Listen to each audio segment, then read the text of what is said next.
वीर कनेरेसह इतर धरणातील पाण्याचा विसर्ग सुद्धा थांबवण्यात आलाय।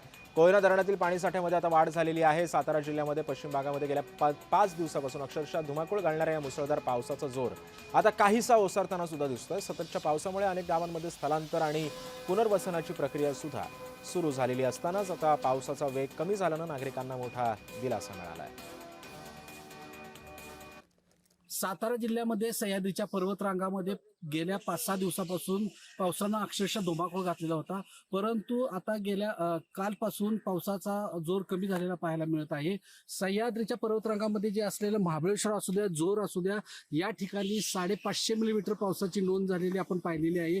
मोठा धुमाकूळ या ठिकाणी पावसानं घातलेला आहे, मोठ्या प्रमाणात भूस्खलन सुद्धा झालेलं आहे, परंतु आता या ठिकाणी कालपासून 125 मिलीमीटर पावसाची नोंद झालेली आहे। त्यामुळे कोयना असो, धोम असो, या ठिकाणी मोठ्या प्रमाणात पावसाची पाण्याची आवक होताना पाहायला मिळालेली आहे। धरणामधील पाणी सोडण्याचा जो काल निर्णय घेतला होता तो तात्पुरता स्थगित केलेला आहे।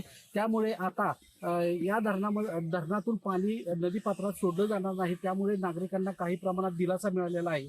कॅमेरामन मंगेश कुमार सह प्रकाश शिंदे, जय महाराष्ट्र, सातारा।